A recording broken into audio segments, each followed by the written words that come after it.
Fala, meu cotista, beleza? Sejam bem-vindos a mais um vídeo do canal Fim da Questão, Ivan aqui falando. E dando continuidade ao short que eu soltei ontem à noite sobre uma movimentação que eu estava pensando em fazer na minha carteira.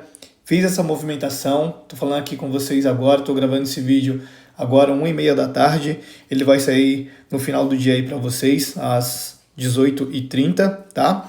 Então, fiz essa movimentação justamente no TRBL, saiu o relatório ontem também, a gente já vai dar uma olhadinha aqui no relatório, e aqui eu já até consigo explicar o porquê que eu fiz essa movimentação e o que eu fiz, tá? Então, vamos dar uma olhadinha aqui no TRBL, né? Fundo aí tem sua taxa de administração de 0,84, uma taxa bem ok, tem um PL de 637 milhões, ele diminuiu um pouquinho, a gente vai ver um pouco mais na frente. Fundo antigo aí de 2012, né? São 50 mil cotistas. Aqui temos mais alguns números aqui, são 5 ativos, um ABL de 255 mil metros quadrados, inquilino 11 inquilinos, vacância física 2,5, tem um prazo médio de contrato de 7 anos aí, né? O PL de 673 milhões, distribuição, ele distribuiu agora 56 centavos, né?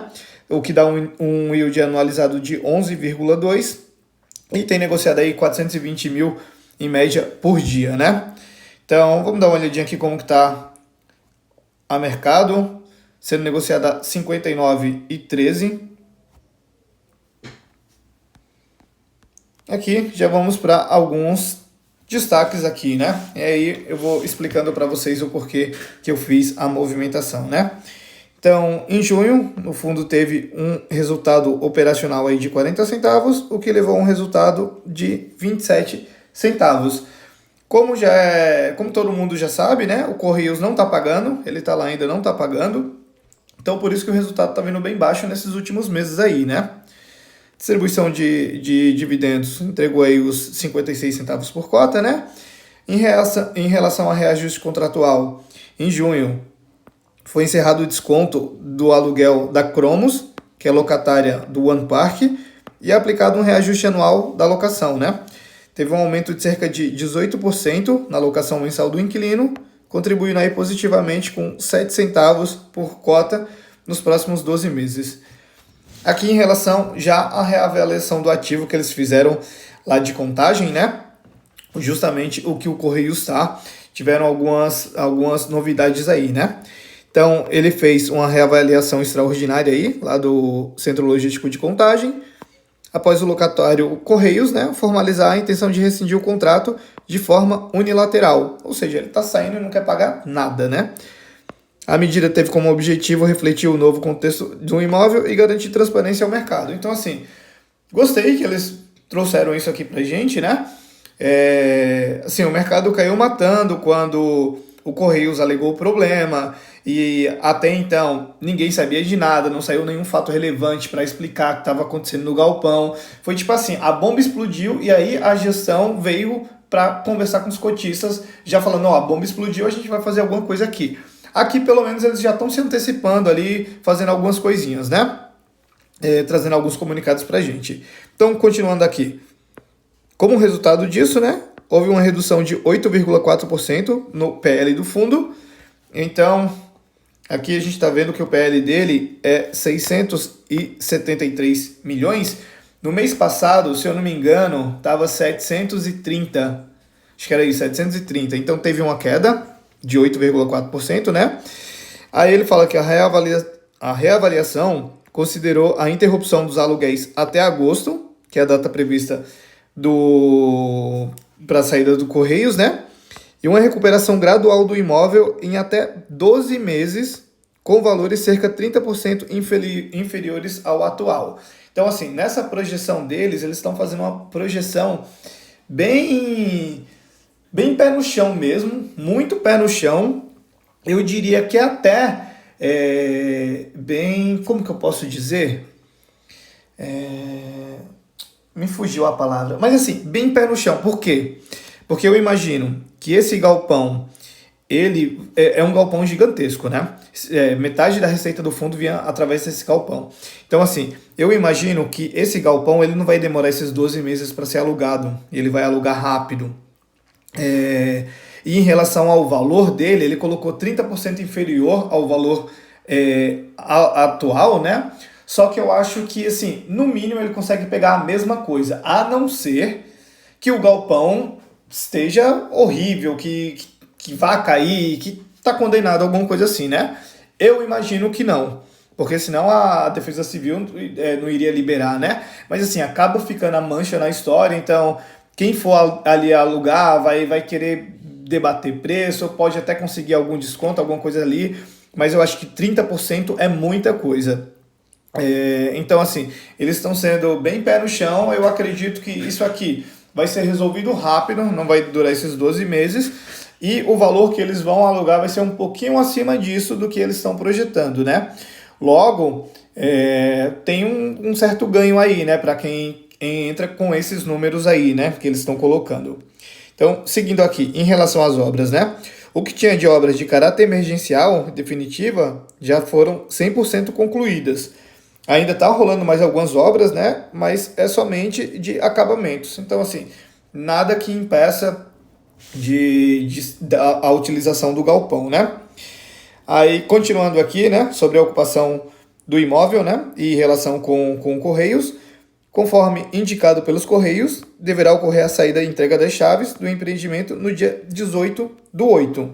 Então, 18/8, a gestão já pode começar a trabalhar, não, que eles já estão começando, né? Mas assim, se tiver alguém para entrar 19/8, ele já pode alugar.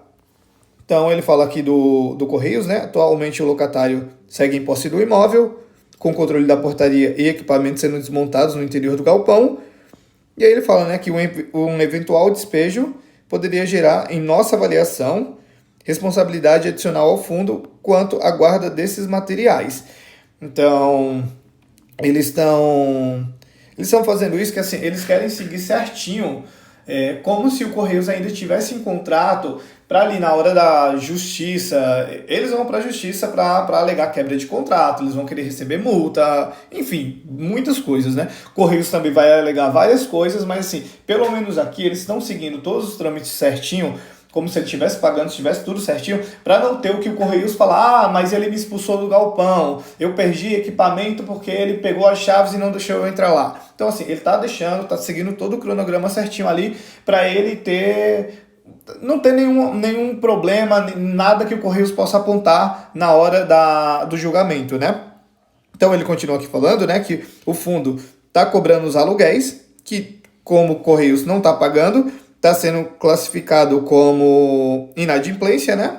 E aí eles estão seguindo como se tivesse com um aviso prévio de 6 meses que é previsto no contrato de locação para rescisão contratual. Então, assim, tudo que eles podem fazer perante a lei, eles estão fazendo direitinho em relação à tratativa com o inquilino, né? Isso aqui também é um ponto positivo. E aí ele continua, né, que segue válido e deverá ser honrado pagamento dos aluguéis ou pagamento da multa rescisória. Então, assim, eles vão para a justiça, isso é fato, né? Continuando aqui, no começo desse mês, né, foi divulgada ao mercado uma nova alocação do Correios na mesma região de Contagem, né? O novo contrato na mesma região tem um valor de metro quadrado aproximadamente 30% inferior, com área 3,5 vezes menor e 5 anos de duração, com uma estrutura típica, né? Então, esse aqui foi o galpão que eles alugaram do Bresco. Se não me engano, foi o Bresco, né? Algumas pessoas não gostaram muito, né? Mas o Correio saiu de lá, trocou para o vizinho, né? Pagou um pouco mais barato, pegou uma área um pouco menor. Então, tipo assim, isso aqui também, assim, diz muito, sabe? Eu sei que, assim, o Correios não iria sair de lá, iria, sei lá, para o Rio de Janeiro fazer colocar um novo centro de distribuição lá. Não, o ideal é que seja alguma coisa próxima ali para você não ter que fazer um trâmite todo assim, né? Mas em relação a esse valor 30% menor, cara, isso aqui já diz muita coisa, sabe? Então, assim, eu entendo que a gestão quer ajuizar isso aqui, quer ir atrás, quer que Correios pague o aluguel, pague a rescisão, porque era um contrato atípico, né? Eu também entendo o Correios de querer sair por conta da estrutura que estava com problema, né? Não é à toa que o galpão foi interditado para resolver aquilo. Então, assim, eu entendo o lado dos dois. Só que é muito complicado você quebrar um contrato atípico, sabe? Então, assim, eu acho que, eu acho não, isso aí com certeza vai para a justiça e eu acho que é provável que a gestão ganhe alguma coisa. Quando? Ninguém sabe, porque isso vai demorar muito. Mas eu acredito que seja possível sim a gestão aqui ganhar alguma coisa, né?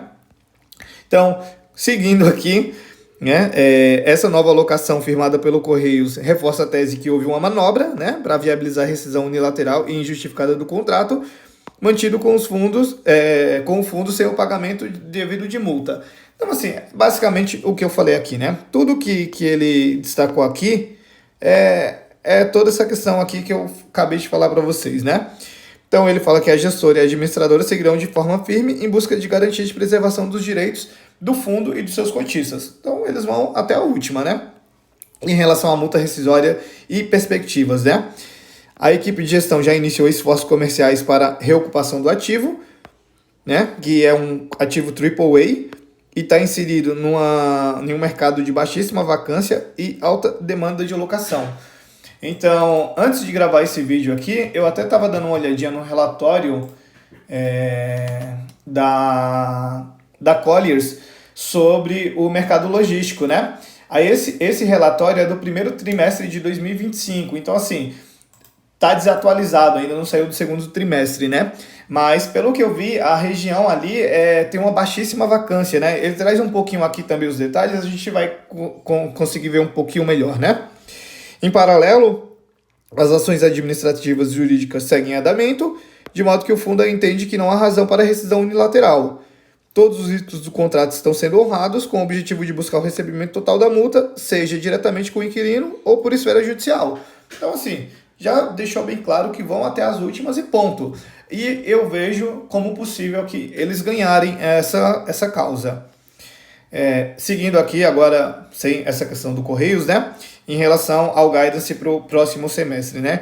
Então, já tem um guidance aí para o próximo semestre, que é de 61 centavos por cota, ou seja, valor a mercado hoje de R$ 59,00, dá um yield de 1% ao mês, 12% ao ano em imóvel em tijolo, né? Só que aqui tem um detalhezinho que é o seguinte: a receita contratada gira em torno de 41 centavos por cota, né? Ele vai conseguir dar esse up a mais para entregar esses 61 centavos por conta dessa quarta parcela que ele vai receber da venda lá do ativo Duque de Caxias, que é mais de 42 centavos. Então aqui ele trouxe até um gráfico explicando, né? Então aqui os 41 centavos da receita de locação contratada, já sem o Correios, né? Ou seja, ele alugando aqui o imóvel que estava lá com os Correios, ele vai conseguir aumentar isso aqui, né? Os 42 centavos do ganho de capital lá do Duque de Caxias, mais 3 centavos de reservas financeiras, e aqui tem as despesas dele, né? Que dá uma projeção aí de 61 centavos por cota para esse segundo semestre, né? Sendo que ele conseguindo alugar aquele imóvel de Contagem, tem mais uma receita que possa vir de 22 centavos. Aqui ele já está considerando alugando ele 30% abaixo do valor que ele alugava para o Correios. Então assim, se a gente colocar mais 30% em cima disso aqui, a gente vai ver que isso aqui vai potencializar um pouco mais, né? E tem mais 3 centavos aí, que é da locação desse prédio Alma Viva. Então tem um potencialzinho aí de up, né?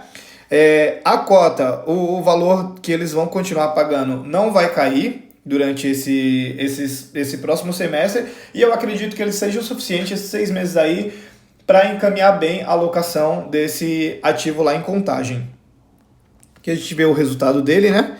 Então, em junho, quanto que ele gerou de receita imobiliária, o que veio de caixa, as despesas dele, o resultado, o quanto que ele pagou, né? Então, teve que usar muita reserva aí, deu 27 centavos, ele pagou 56, ele tinha um pouquinho de reservas, então assim, rapou taxa, não tem mais nada, tem 1 centavo de reserva, e a gente vê aqui que acumulado do primeiro semestre, né, o que ele gerou, ele pagou.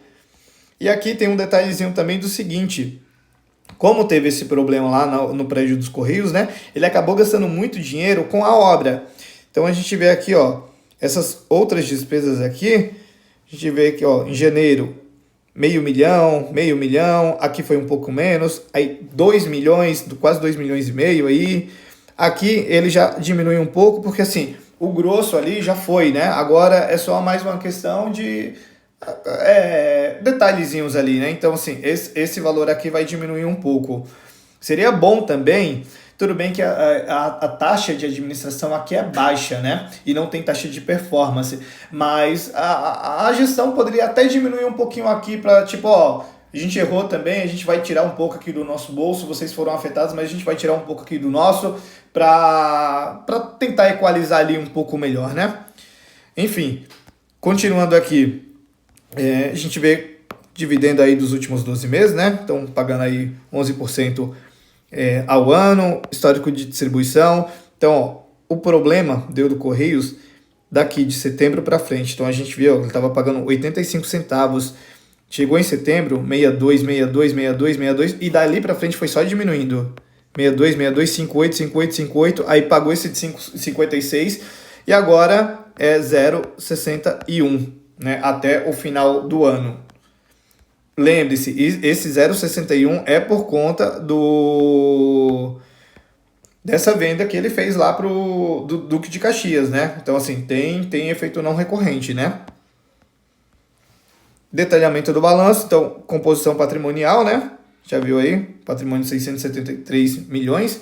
Ativo total 875, tem o passivo dele, quanto que é?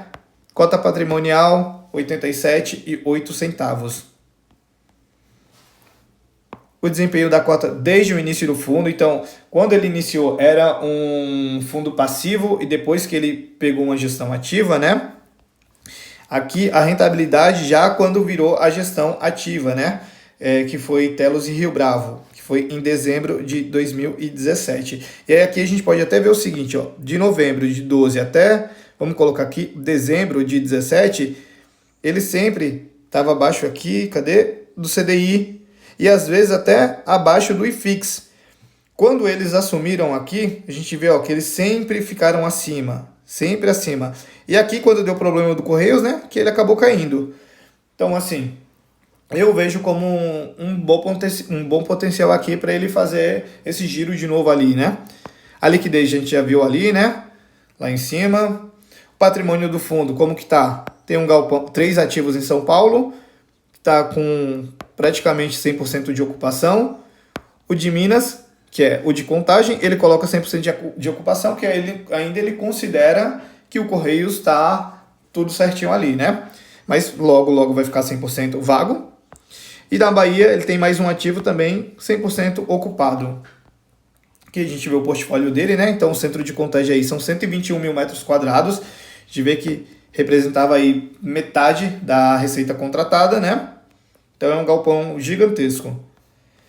Aqui os tipos de contrato. Isso aqui vai mudar quando o Correio sair, né? Tudo isso aqui ainda ele está considerando como se o Correio estivesse dentro. Então tudo isso aqui vai mudar.